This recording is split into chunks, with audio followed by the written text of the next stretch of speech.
Good morning. I want to welcome everyone today to today's DOGE Subcommittee hearing on U.S. foreign aid.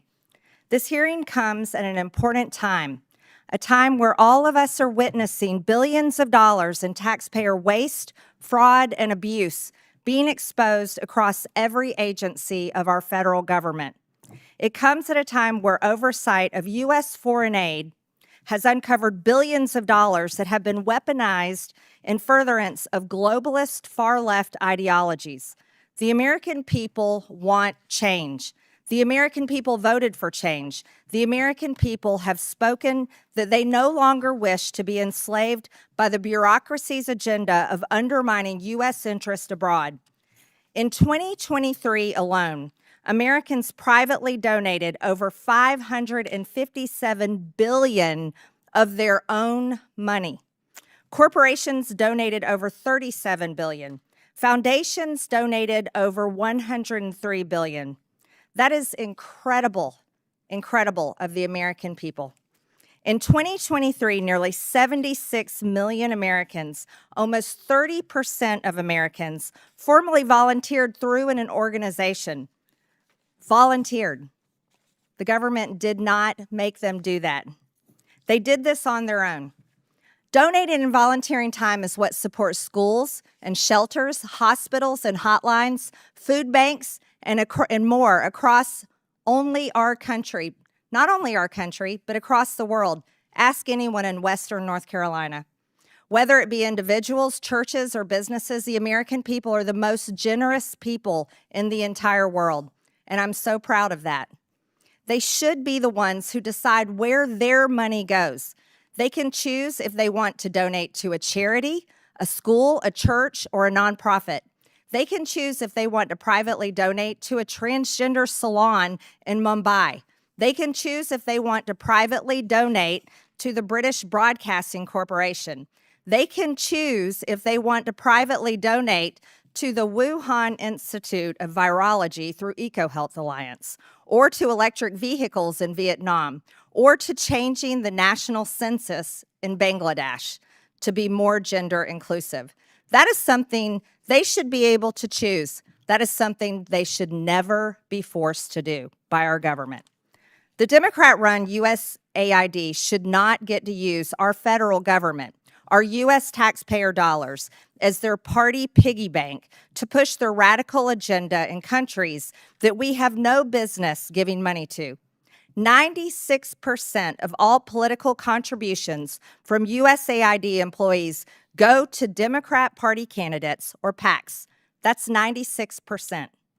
Not only is USAID giving $70,000 for a DEI musical in Ireland, or $50,000 for transgender opera in Colombia, or entrench their left-wing ideology across the globe, USAID has been transformed into an America Last foreign aid slush fund to prop up extremist groups, implement censorship campaigns, and interfere in foreign elections to force regime change around the world.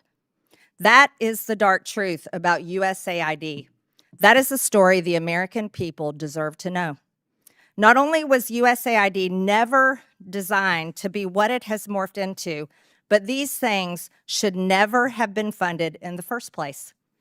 In fiscal year 2023, USAID dispersed roughly $44 billion of aid across 160 countries and regions around the world.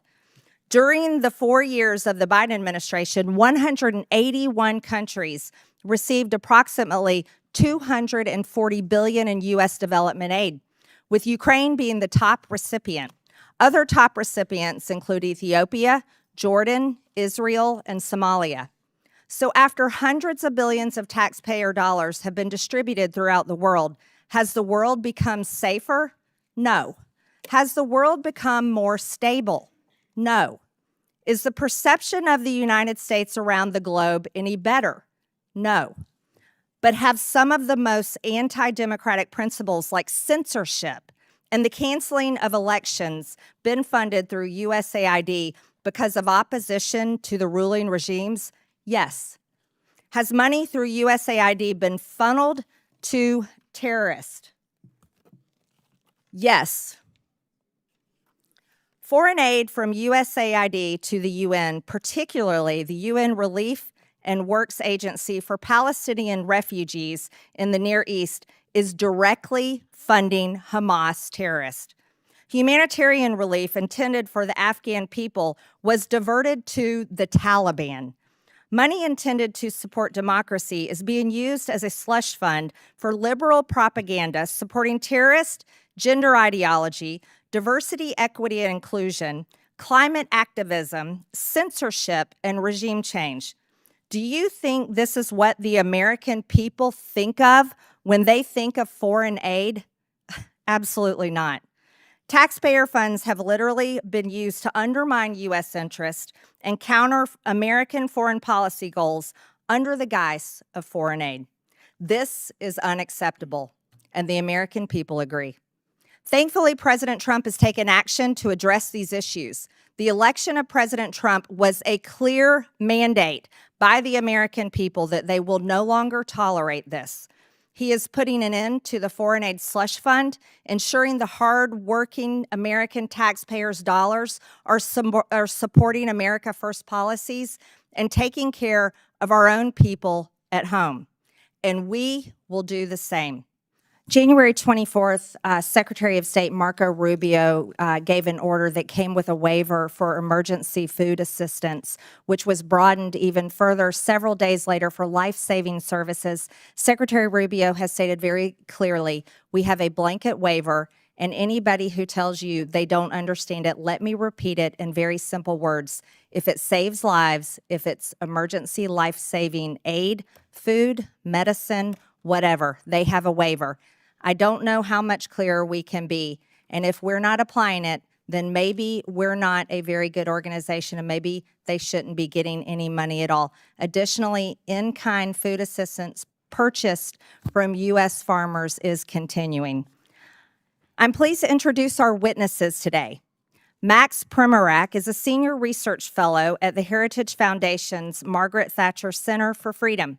He has more than 30 years of international work experience, including as acting chief operating officer at USAID and as a USAID contractor. From 2018 to 2019, he was an administration envoy to Iraq, overseeing a $400 million genocide recovery initiative to facilitate returns of Christians and other persecuted religious minorities. Greg Roman is the executive director of Middle East Forum. He is a frequent commentator about Middle East affairs on both national and international news channels and studied national security and political communications at American University and Interdisciplinary Center in Herzliya. Tyler O'Neill is senior editor at The Daily Signal and author of The Wokedopus, The Dark Money Cabal Manipulating the Federal Government. He is a writer and commentator on federal policy and has appeared on both local and national news outlets. Finally, Noam Unger is the Director of Sustainable Development and Resilience Initiative at the Center for Strategic International Studies and a senior fellow with the Project on Prosperity and Development. He has served at both USAID and the U.S. Department of State. Again, I want to thank all of you for being here to testify today. Pursuant to Committee Rule 9G, the witnesses will please stand and raise their right hand. Do you solemnly swear or affirm that the testimony that you are about to give is the truth, the whole truth, and nothing but the truth, so help you God? Let the record show that the witnesses answered in the affirmative. Thank you. You may take a seat. We appreciate you being here today and look forward to your testimony. Let me remind the witnesses that we will have read your written statement and it will appear in full in the hearing record. Please limit your oral statement to 5 minutes. As a reminder, please press the button on the microphone in front of you so that it is on and the members can hear you. When you begin to speak, the light in front of you will turn green. After 4 minutes, the light will turn yellow. When the red light comes on, your 5 minutes have expired, and we would ask that you please wrap up. I now recognize Max Primac for his opening statement. Madam Chairman, thank you for this opportunity to testify before this very important subcommittee. The views I express here today are my own. Over the past few weeks, indeed, we have been treated to a daily litany of examples of waste, fraud, and abuse of taxpayer-funded foreign aid. USAID and the State Department used foreign aid as a global platform to push radical and even obscene ideas that have shocked and angered the American people. One cannot help but ask, was there anyone in the room raising their hand to say, this is not a good idea. This might cost us our bipartisan support in Congress. We might lose the trust of the American people. Yes, foreign aid should be a tool to advance our national security interests. In the past, it did. Today, it does not. Frankly, it has been doing harm. While spending more on aid, there is more world poverty and hunger today, more political instability, and developing countries are more beholden to our adversaries. At USAID, I co-chaired an interagency working group that put all aid projects through a counter-China lens. That was dismantled. Instead, the Biden administration wasted billions of dollars on a global green agenda that forced poor countries to rely on China for their energy needs. These countries sought more trade with and investment from the United States to bind our countries closer together. Instead, they got transgender, diversity, and abortion programs that have alienated billions of people. Despite what we hear in the media, there is no linkage between how we do aid and our national security. South Africa has received billions of American aid dollars, yet is China's main Africa partner. South Africa is the S in BRICS. It supports Hamas and Iran and opposes us at every turn at the United Nations. Last summer, Mozambique and Tanzania, other large aid recipients, conducted 2-week military exercises with the People's Liberation Army, expanding Communist China's power projection to the lip of our Atlantic Ocean. 19 of the top 20 USAID recipients are members of China's Belt and Road Initiative. While acting Chief Operating Officer at USAID, I approved strong vetting policies for our humanitarian assistance in countries swarming with terrorists. But that too was ignored by the Biden administration. Vast sums of U.S. money have been diverted to fund terrorists in Gaza, Syria, Yemen, and Afghanistan. NGOs have been hit with heavy fines for violating our anti-terrorism financing laws. But closer scrutiny is warranted, for the problem is endemic in the aid culture. Last year, USAID launched its $45 million Global Civil Society program based on the social theories of an Italian Marxist. Literally, we have been funding radical NGOs around the world that oppose capitalism, democracy, NATO, and Christianity. None of this is counter-China. This is counter-America. Again, a resounding yes that foreign aid can be a powerful tool of diplomacy to promote freedom, prosperity, and peace in accordance with our national interest and our values, but not as an instrument of progressive imperialism. Regardless of which party controls the executive branch, aid officials must ensure that every single foreign aid program can pass the Middle America smell test on waste, fraud, and abuse. Aid decisions must always secure bipartisan support. There must be full transparency on who is being funded and what they're doing, not only for the members of Congress, but especially for the American people. The fiduciary failure of our aid officials over the past 4 years has done tremendous damage to foreign aid's credibility and America's standing in the world. Thank you, and I look forward to your questions.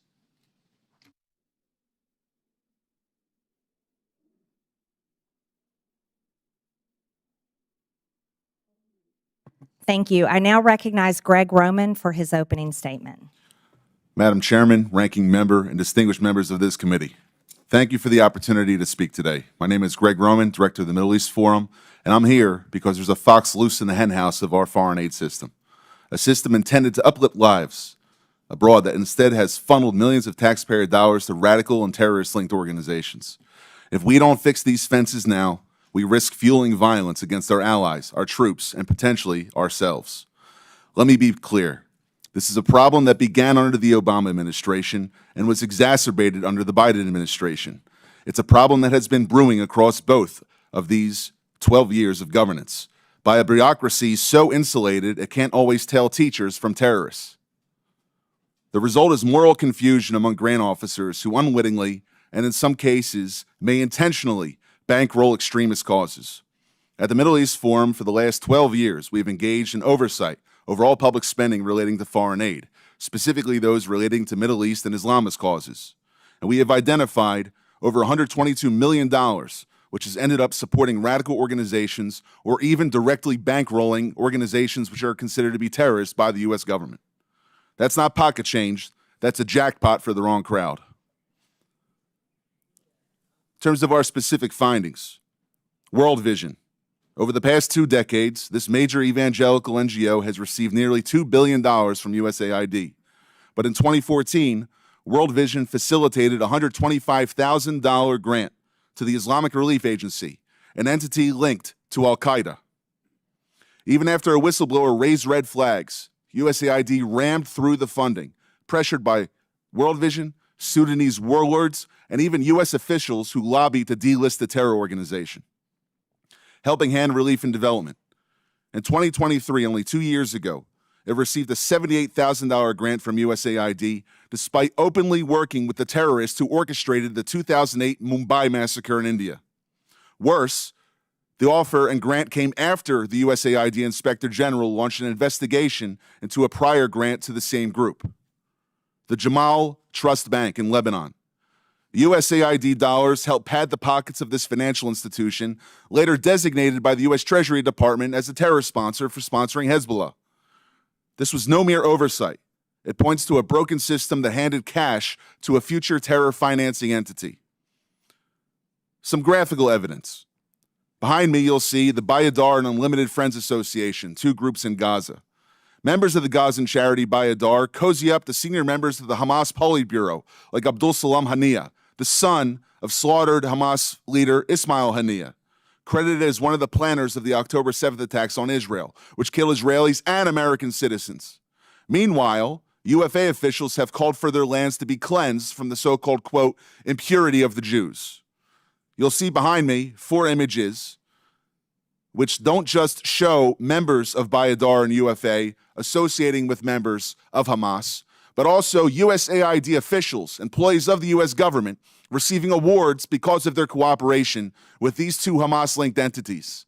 You even have a Facebook post from a few years ago, which is the USAID office in Jerusalem celebrating their relationship with a Hamas entity. I can't find anything more disgusting. And as the ranking member said, we're looking for evidence. This is not a conspiracy. This is a U.S. government communication. Lastly, masking the money trail. Billions of dollars in USAID grants are lumped under miscellaneous foreign awardees, making it impossible for Congress, the media, or the public to track who's really getting the funds. According to public testimony in another hearing in this Congress, a portion of this money has ended up in the hands of Al-Qaeda affiliates in Syria. How does this happen? The oversight conducted by USAID is as weak as a house of cards in a windstorm, like handing out cash in a dark alley and hoping it doesn't buy trouble. USAID's vetting system is archaic, relying heavily on self-reported data with no real-time checks or teeth. Primary grantees are entrusted to vet their own subcontractors, even when those grantees themselves might sympathize with radical causes. In places like Gaza or Sudan, groups with blatant extremist affiliations slip through because the so-called gatekeepers have no incentive or even an ideological desire to shut them out. This isn't a glitch. It's a feature of a broken system. And here's the kicker. It's a problem caused by bureaucrats now threatening American interests at home and abroad. It's not just about fraud, waste, and abuse. This is a threat to American national security and potentially criminal, and this committee should take action to ensure that the Department of Justice acts on it and does everything in Congress's power to not just investigate, but refer criminal actions to the proper authorities. Thank you. Thank you, Mr. Roman. I now recognize Tyler O'Neill for his opening statement.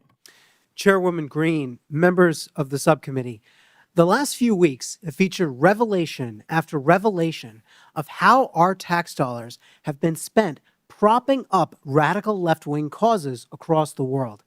Yet what struck me about the abuse of foreign aid has been the connections with leftist activists here at home.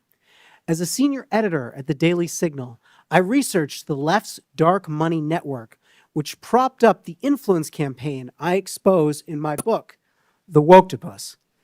I found that leftist elites prop up NGOs that staffed and advised the Biden administration, pushing unpopular policies on the American people through the bureaucracy.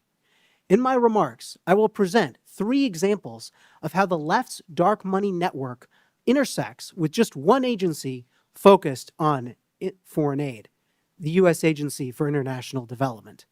The views I will express in this testimony are my own.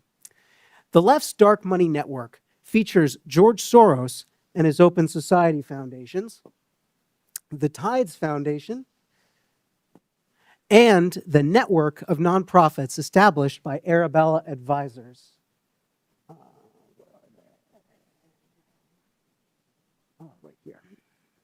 These groups, which you can see on this chart, funnel cash to DEI, transgender, and climate alarmist causes, divisive issues that the Biden administration prioritized over addressing the concrete needs of the American people. The left's dark money network has deep ties to USAID, which has rightly received renewed scrutiny under DOGE and after Elon Musk shined a light on it. While the Open Society Foundations has stated that it does not receive funds from USAID or direct USAID's spending, the Soros-founded nonprofit has a long history with USAID. In 2001, the Soros Foundation's network, which became Open Society, listed USAID among its donor partners. Open Society and USAID have jointly funded the Organized Crime and Corruption Reporting Project, a news outlet that attacked conservatives for, you guessed it, criticizing Soros. Open Society and USAID also jointly fund the East-West Management Institute. Among other things, the institute launched court changes in Albania that critics allege resulted in the prosecution of Albanian opposition leader Sali Berisha, silencing the opponent of the country's socialist prime minister. Open Society has hired at least 5 former USAID staff, including at least one high-level official who worked at USAID providing services amid political transitions in foreign countries. Former USAID Administrator Samantha Power met at least twice with Open Society leaders. USAID has directly funded a different organization in the left's dark money network, the Tides Center. The agency has awarded more than $27 million in grants to the center.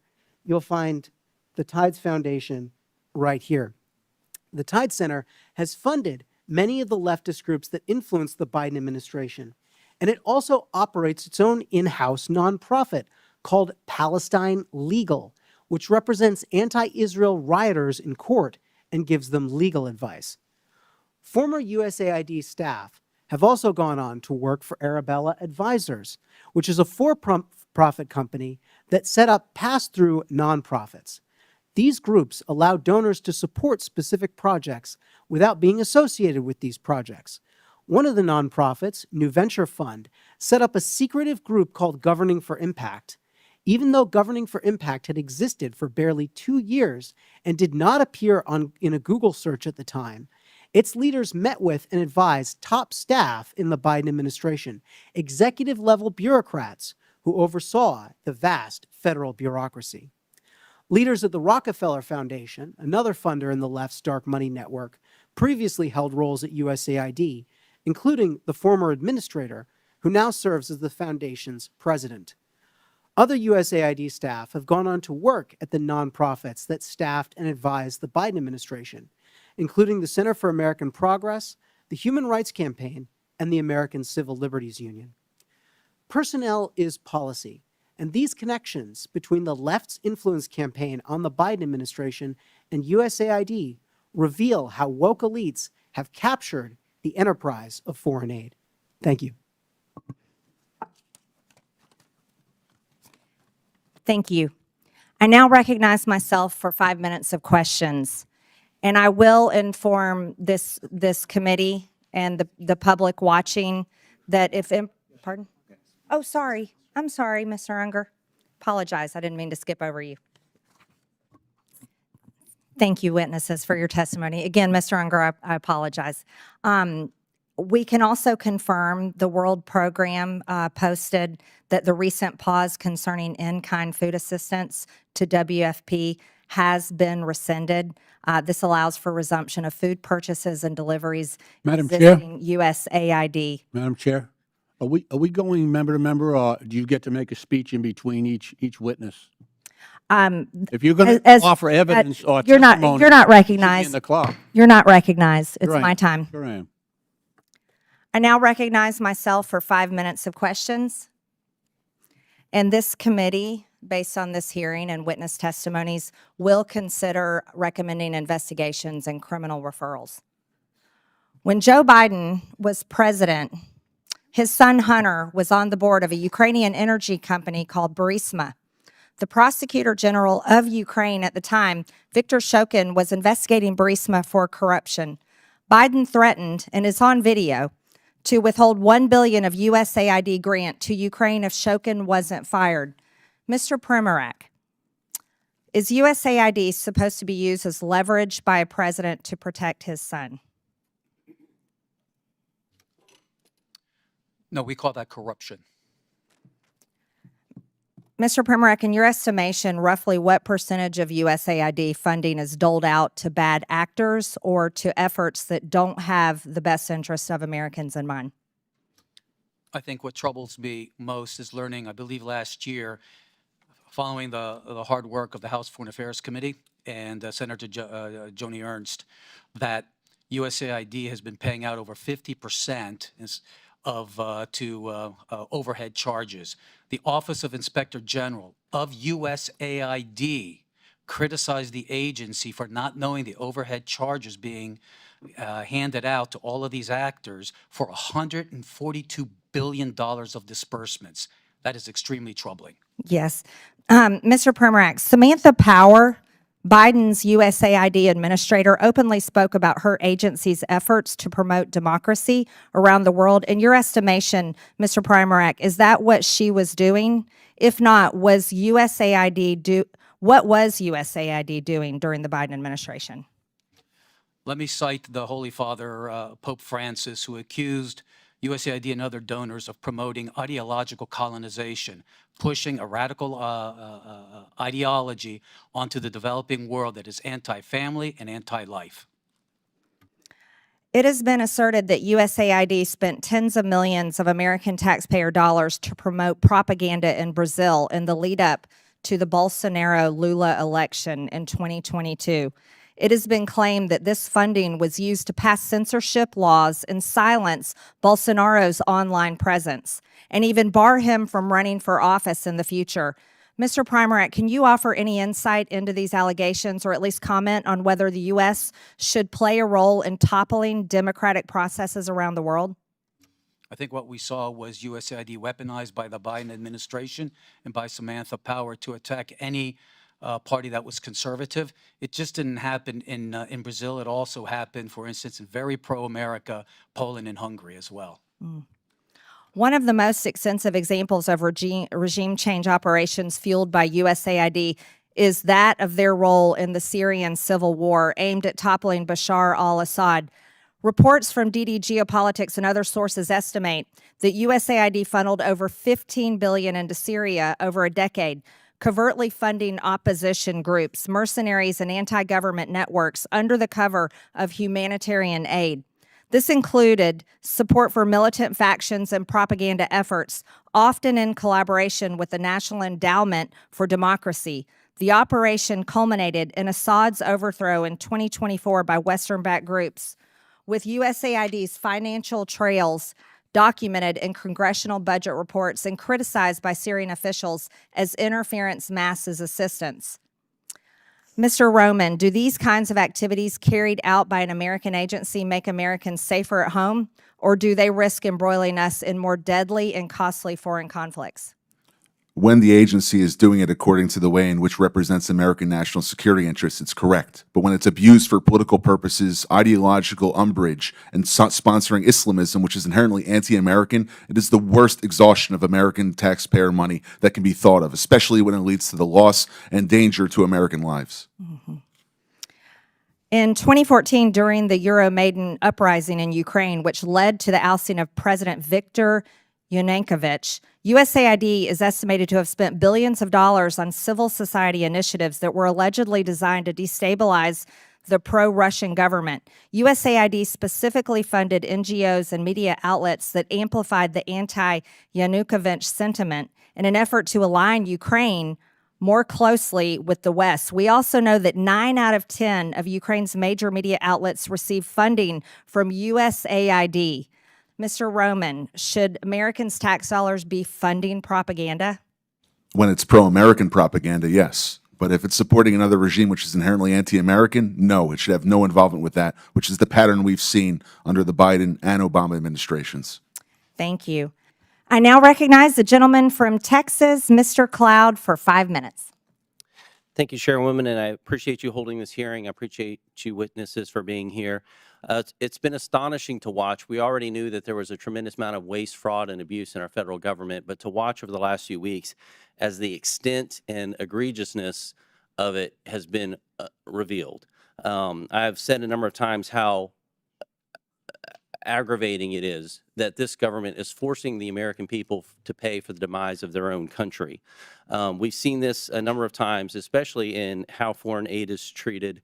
And much of this funding we're realizing now, as Mr. O'Neill has pointed out, we're uncovering is the world's largest money laundering scheme in history. And so I would like to think that if these kind of things were put to a vote, that our friends on the left wouldn't vote to support a pickle maker in the Ukraine or to have transgender operas in other countries or to send people to Paris Fashion Week and the like. I would like to think if that was a vote, that would also get a no vote on the other side of the aisle, that this is stuff that is not necessarily, the taxpayer dollars shouldn't be funding.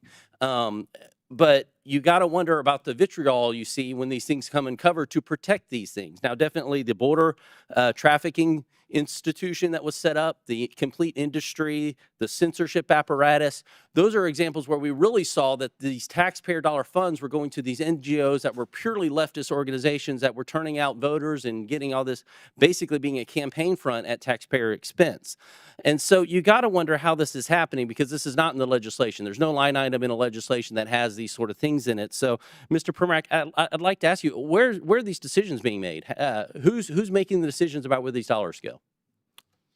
This is a combination of cooperation between the Congress and the White House. I can tell you that during my tenure at USAID, everything that we did had strong bipartisan support.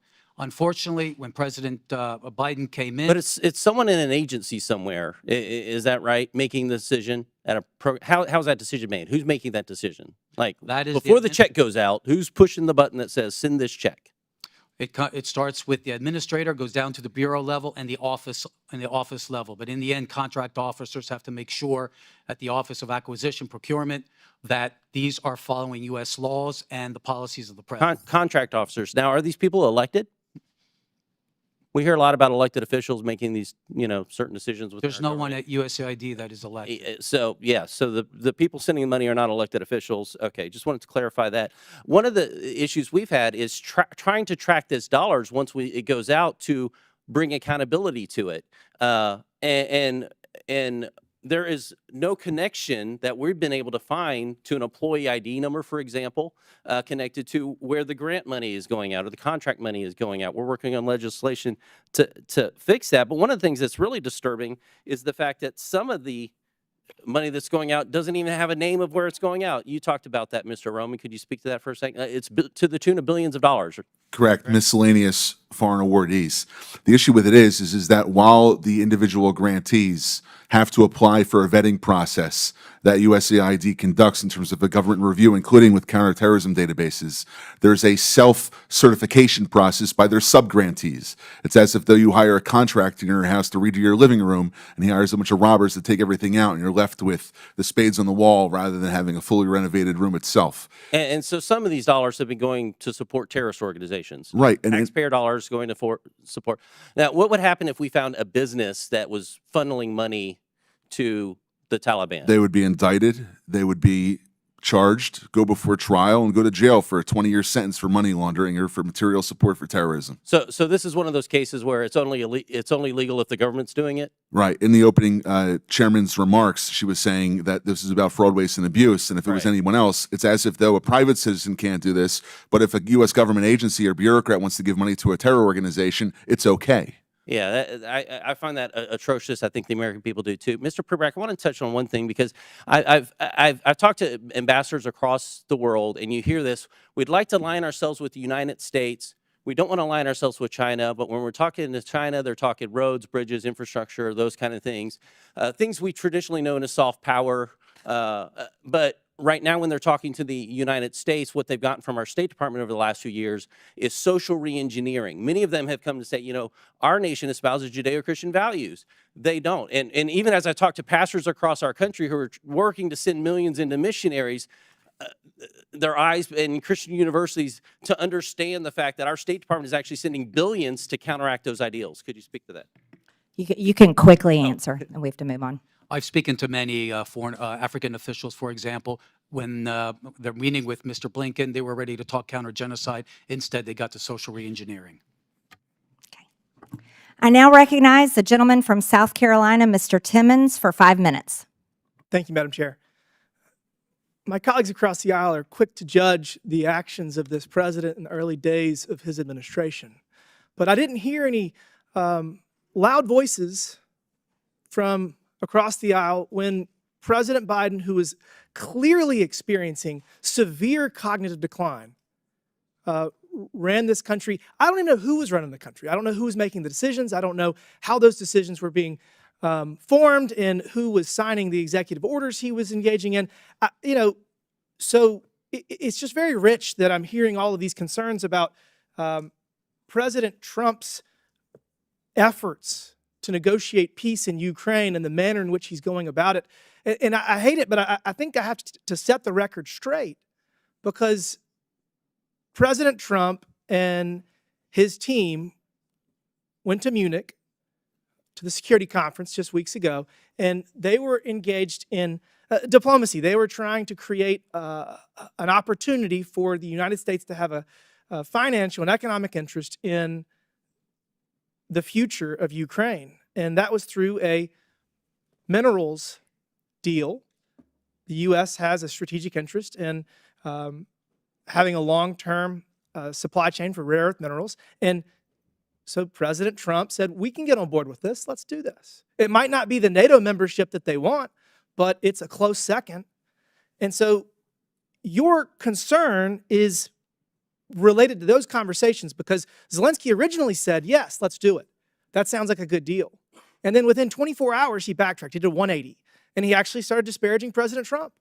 And he was disparaging the administration. So, yeah, President Trump said some things and tried to create pressure to then bring Zelensky back to the table. Whoa, guess what? Guess who's on the way to Washington to sign the minerals deal? So I get it that my colleagues across the aisle want to throw stones at everything that President Trump does. My favorite was when President Trump was engaging with Canada and Mexico, and the Democrats didn't even have time to throw stones at his attempt to bring them to the table to secure their side of the border, because it only took them 4 or 5 hours to come to the table. The articles hadn't even gone to print yet. So look, President Trump is going to negotiate peace in Ukraine. He's going to bring all of our hostages home in Gaza, and he has deserved the leeway. Now to the issue at hand, USAID. 77 million people voted for President Trump because we are out of balance. The Biden administration, whoever was running the show, engaged in ridiculous policies that the American people disagree with, whether it's with DEI or trans policies, whatever it is. we're turning the page, and we're not going to abdicate our leadership in the global community. We're going to hit reset because we are so out of balance that all we can do is go to zero and then build back. Because we're not going to spend $2 million on sex changes in Guatemala or $32,000 for a transgender comic book in Peru. These are ridiculous policies that the American people have overwhelmingly said they do not want. So, Mr. Roman, to the issue at hand, how do we make sure when we get our foreign aid back running that we don't give money to terrorists? That's a great question. So there's 4 recommendations that I would offer. The first is no more miscellaneous listings, as we had heard from the gentleman before. We have to use public vetting processes that require complete transparency, encourage independent audits, and mandate Can we go strict back to that? screening. Why did we not have transparency before? I have, for the last 18 months, been trying to get information about a grant made to what we believe is a Hamas affiliate, and the Freedom of Information Act Department, or the Freedom of Information Officer at USAID, has stonewalled me for the last year and a half. And this goes back all the way to 2015. It's as if though Bureaucrats think they know better. Bureaucrats think they know better. Guess what? We're going to create transparency across all of government.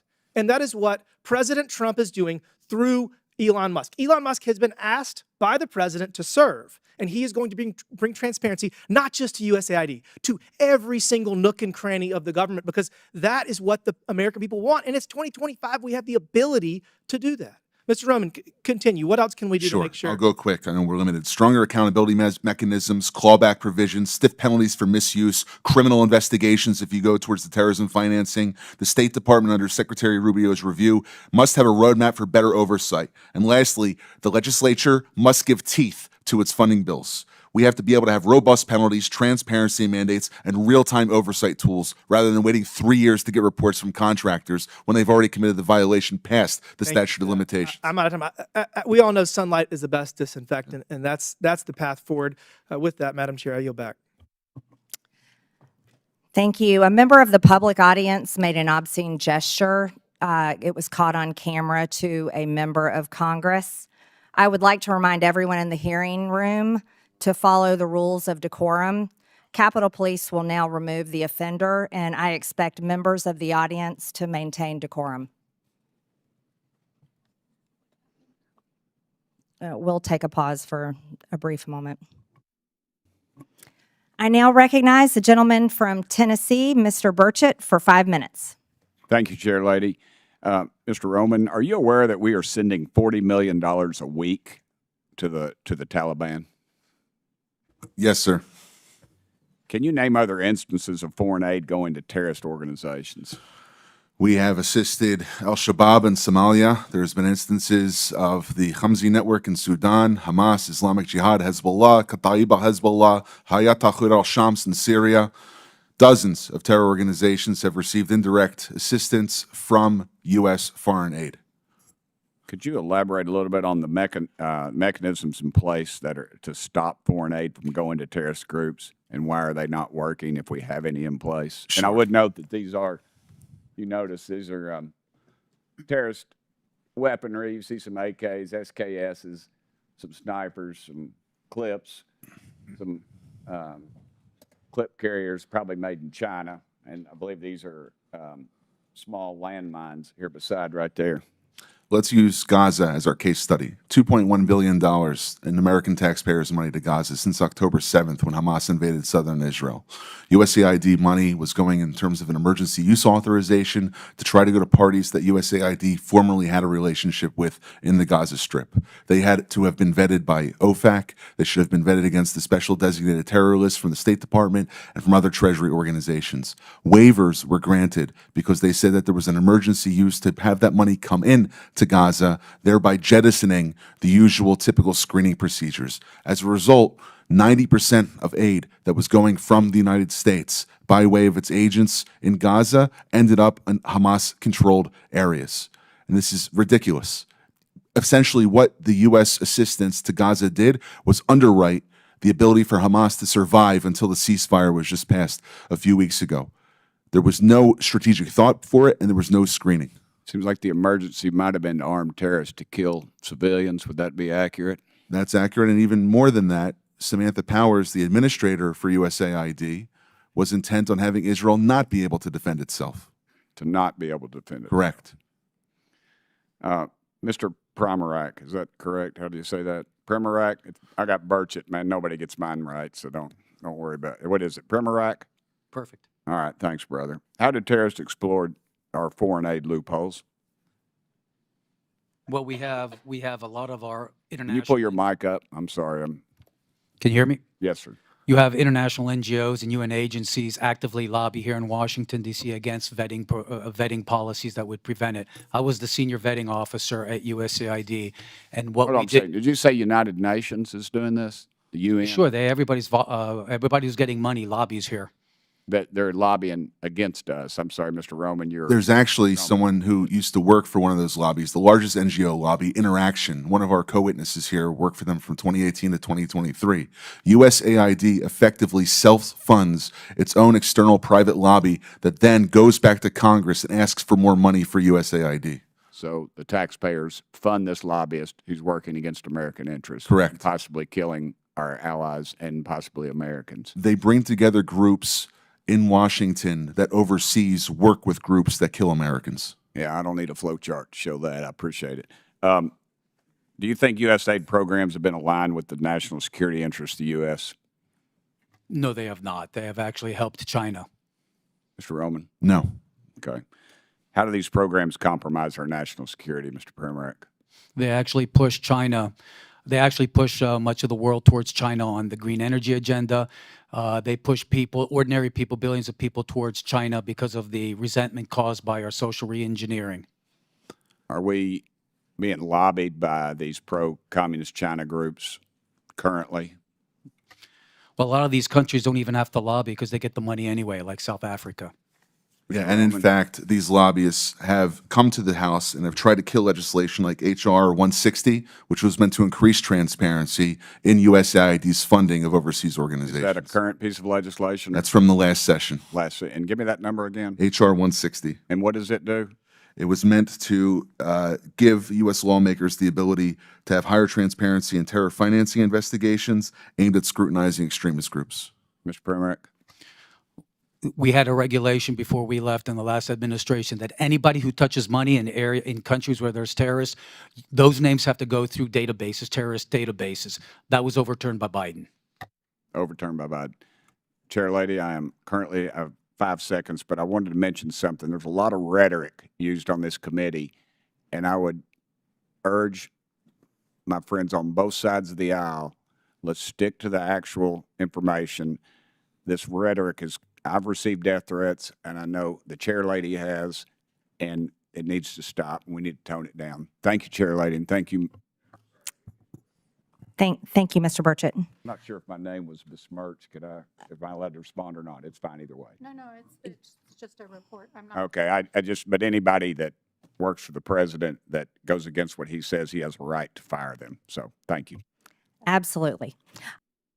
The gentleman yields without objection, and I'm entering for the record a post from the World Food Program that states we can confirm that the recent pause concerning in-kind food assistance to WFP purchased from U.S. farmers with Title II funds has been rescinded. This allows for the resumption of food purchases and deliveries under existing USAID agreements. It also enables WFP to continue working with our NGO partners who play a vital role in distributing emergency food assistance to people affected by war, floods, droughts, and other disasters around the world. WFP continues to work closely with the U.S. counterparts and all our donors to ensure consistent, uninterrupted emergency food assistance to hunger hotspots that span Sudan, South Sudan, Gaza, Haiti, and other crisis areas. I now recognize the gentleman, where's my list? Now recognize the gentleman from Missouri, Mr. Burleson, for 5 minutes. Thank you, Madam Chairwoman, and good morning to our witnesses. I want to talk a little bit about the difference between real charity and fake charity or phony charity. Real charity is an individual seeing a need, feeling the love in their heart, the compassion for their fellow man, digging money out of their own pocket and giving it to the people in need. Government charity, fake charity, is taking from somebody else and giving it to whoever you think that you want to give it to. Let's call this USAID program for what it actually is. It is a disgraceful betrayal of the American taxpayer. It's all under the guise of being charity, but for years, the Democrats have turned USAID into their personal slush fund, funneling billions of our hard-earned tax dollars into a cesspool of left-wing propaganda, all masquerading under the guise of charitable aid. And what did we get for it? Not stronger allies, not safer borders, and hardly a dime's worth for the American interest. No, we got absurdity for it. Taxpayer cash bankrolling climate activism, DEI, that are frequently at odds with the values and the needs of the countries that we're supposedly aiding. This isn't aid. It's a shakedown of our taxpayers, courtesy of the left-wing bureaucracy working with dark money networks that Mr. O'Neill described so eloquently earlier. Now, I have a question for Mr. Roman. As DOGE has recently brought to the forefront, USAID has often used American tax dollars to push leftist ideology abroad. One of these areas is exporting radical renewable energy agenda, which I believe is not only not in the best interest of the U.S., but it's also detrimental to the very countries that the aid is supposed to be helping, subsidized by anti-competitive energy policy. Can you touch on the impact that this policy has? Without being a meteorologist or climatologist or geologist, I can't necessarily speak about energy, but I can speak more largely about the sponsorship of agendas which are anathema to American interests abroad. Specifically in the report that we published about 3 weeks ago, we were finding that there were special interests who would come to USAID contract officers, they would make recommendations, and it was basically the granting like a political commissar in the Soviet Union would do to his favorite unit, rather than looking at what was actually good for the United States. Thank you. Mr. Primac, it was once quoted by Samantha Power. She declared that USAID is a climate agency. And so DOGE recently canceled 10 climate and clean energy programs, including a nearly $85 million award aimed at increasing clean energy in Africa. Also, a $18.7 million program for electric vehicles to be adopted in Nepal. My question to you is USAID a climate agency? They wasted a lot of money on it. I can't think of any other agenda that has caused as much poverty and hunger as the climate agenda. For example, the higher energy costs hits the poor the hardest. For poor farmers in Africa that have to rely on natural gas-based fertilizers, it became too expensive, so crop yields just plummeted. And these countries at the same time were prevented from developing their own fossil fuel industries in which they could generate the income to finance their own social services. Thank you. And my last question has to do with the promotion of values outside of the values of the United States and Western culture. As a member of Congress, I've had diplomats from other countries come meet with me in my office and beg us to stop using the aid that we're sending to their country as a leverage point to force them into doing things that their countries find abhorrent. One of those is the promotion of abortion. USAID is being used to push ideologies, including abortion ideology, across the globe. In fact, during the Biden administration, one of his first actions was to sign a memorandum reinstituting the foreign aid to abortion programs. But Mr. O'Neill, that jeopardized the same funding that was supposed to be helping people with AIDS. Yeah, we've seen throughout the Biden administration the impact of these far left organizations propped up by the left's dark money network, pushing a host of causes, particularly on abortion.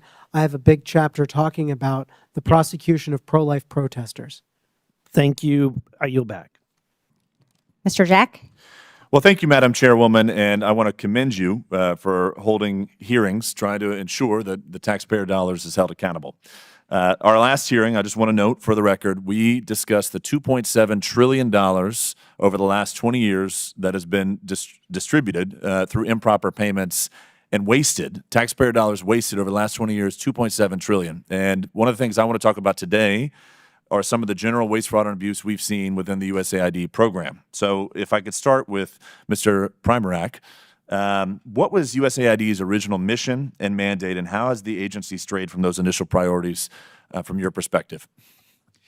It was started in the 1960s to combat Soviet imperialism, communist imperialism, and it did a good job. It responded to a lot of natural disasters, did a good job, helped to integrate former Warsaw Pact countries as allies of the United States, did a good job, but during the Clinton administration, but especially afterwards in the Obama administration, and it went full scale under the Biden administration, started pushing a social reengineering agenda. And if I can speak to that for a moment, what would you say are the main deficiencies in USAID's vetting and oversight process that has led to this waste, fraud, and abuse?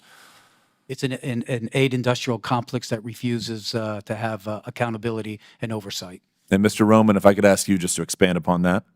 Sure. I'll give you an example of the Together Project in civic space. Islamist organizations which work with designated terror organizations in different Middle Eastern countries and territories came under attack by our organization, the Middle East Forum, back in 2017. They put together a lobby which acted as an umbrella to go to Congress to say, ignore that organization that's exposing public data about money going to radical organizations. They're so-called, quote-unquote, Islamophobic. So by using politically charged language, they try to cover up their associations with terror organizations. Then they went back to USAID, said, look, Congress is going to fund us now because we lobbied for successful bills and they got more money. And what steps would you say, Mr. Roman, are needed to be taken to ensure grant recipients follow the rules and cooperate with the policies in place? I think there's a gap in vetting and enforcement, allowing funds to move both directly and indirectly to extremist-linked groups. You have to have a pipeline where all the money that's coming out of U.S. government coffers is traceable exactly to which organization and subgrantee it goes to. And then once, if you have $1 touch one individual, that individual or that organization has to report back to be compared against U.S. vetting databases before a check is cut to them. And if I could ask the same question to you, Mr. Primac, what are some steps we could take to ensure the grant recipients don't evade some of the requirements needed? I think we need to have a consolidated website where every single award and sub-award is on there, where not only members of Congress can look at it, but the American people who fund this can go through it. And that's the kind of transparency and accountability that's going to force folks to be careful what they do. And if I can just ask, we'll go back to Mr. Roman. I really appreciated that example.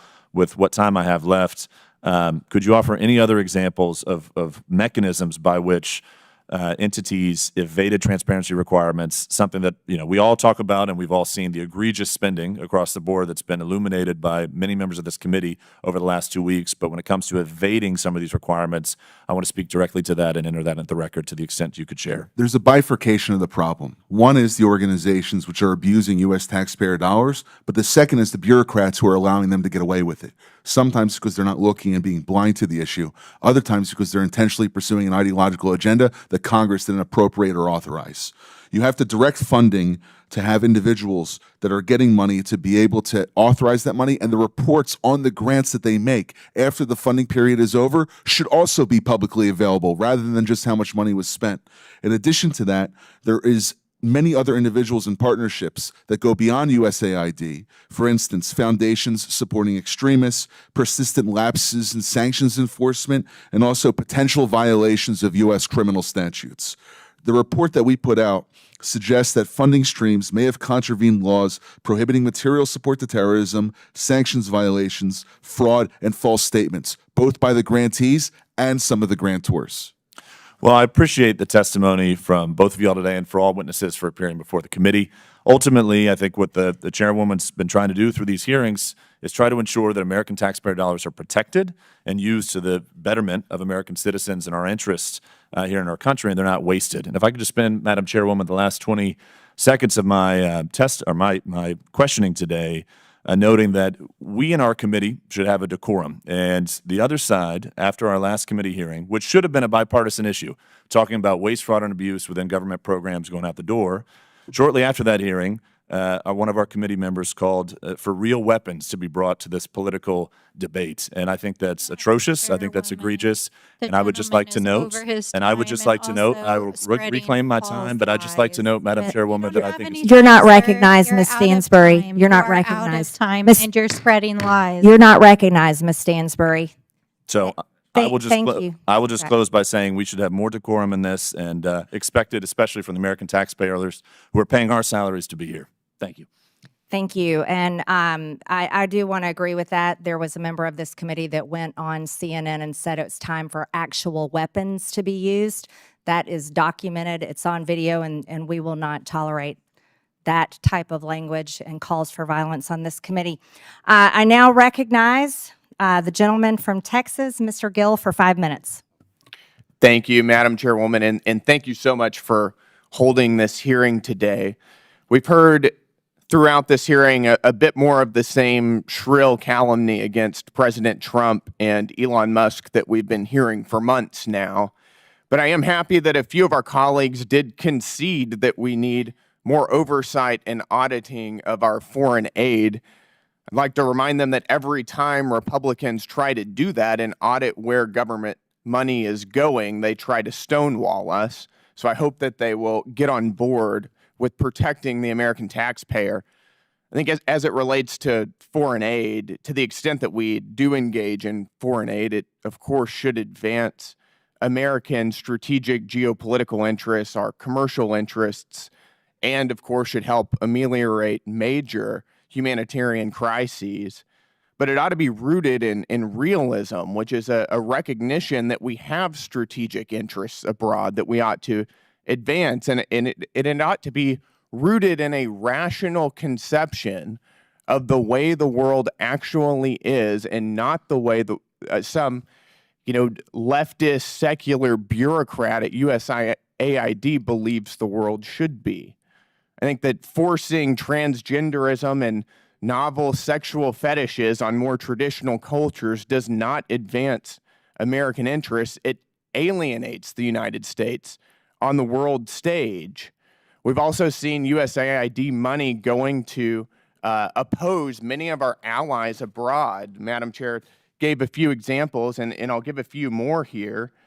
We've seen USAID money funding efforts to influence elections in India against Prime Minister Modi. We've seen our ally Hungarian Prime Minister Viktor Orban accusing USAID of funding left-wing media outlets that are opposing him.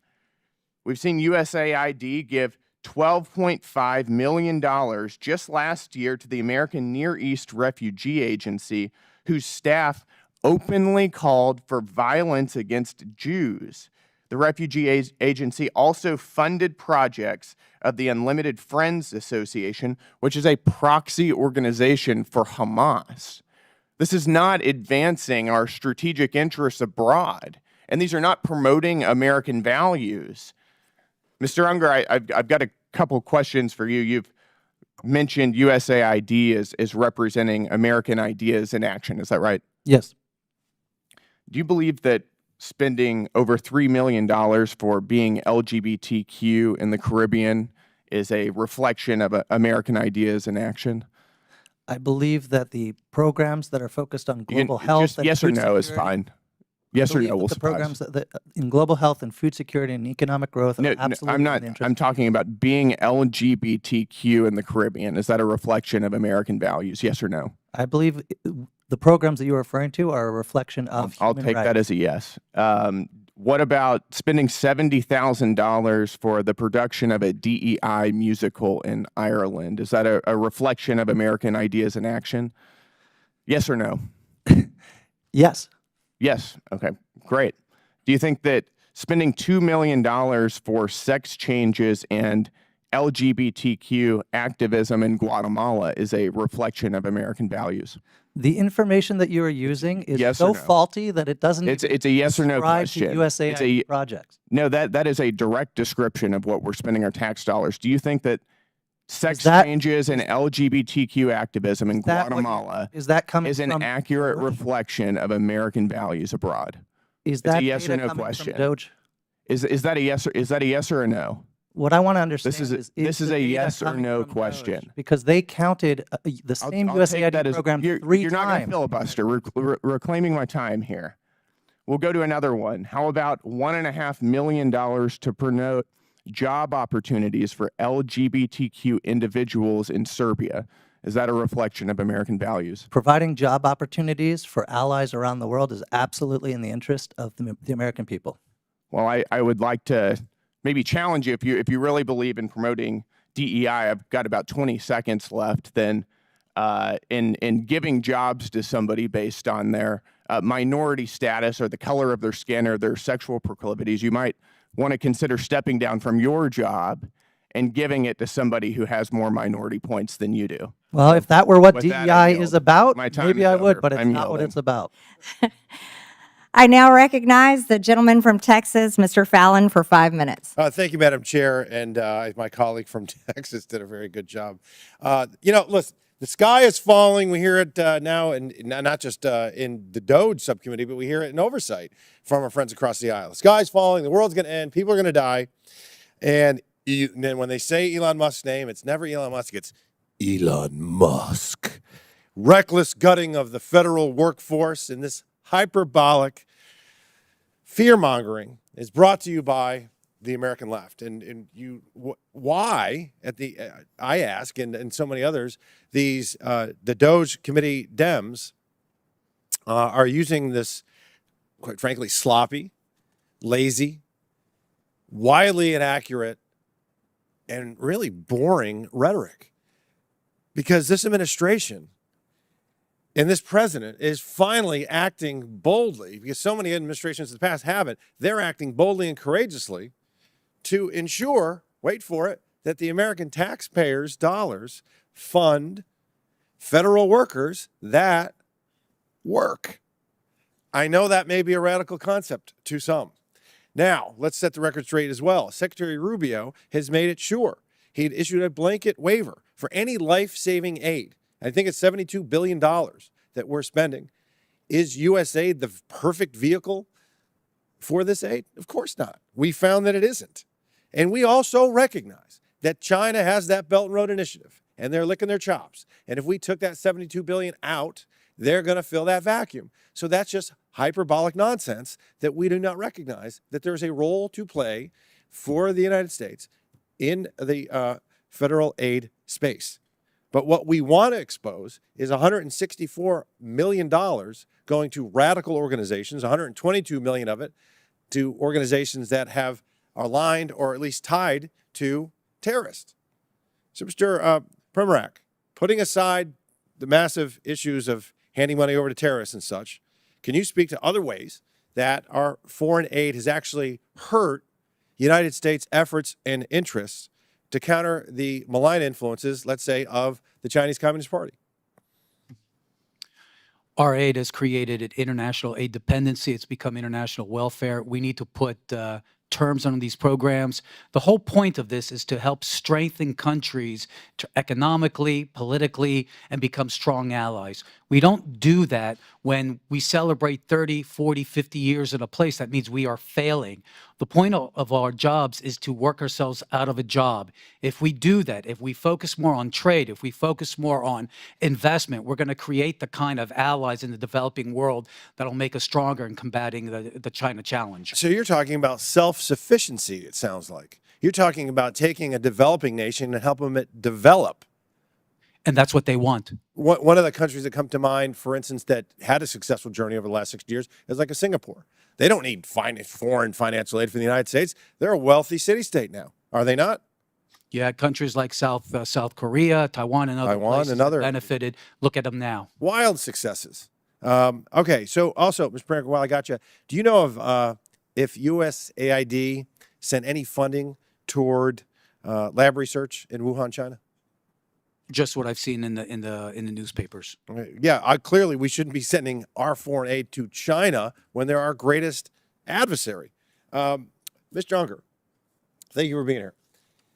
Just to follow up on some of the things that Mr. Gill was asking you, $2 million, and this is a source. This is from the federal award identification number. So this clearly happened on the USspending.gov website.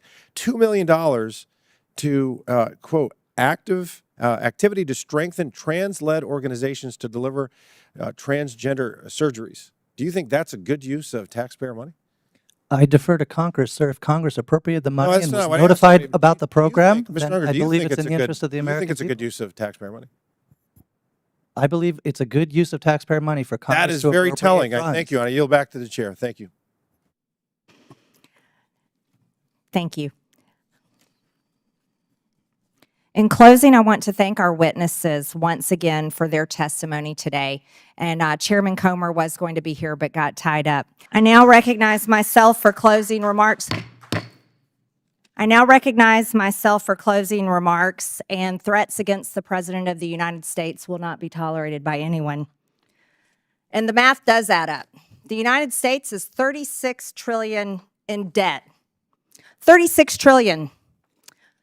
There's plenty of spreadsheets that show that. As a matter of fact, there's a debt clock. You can watch it continue to tick upwards every single day.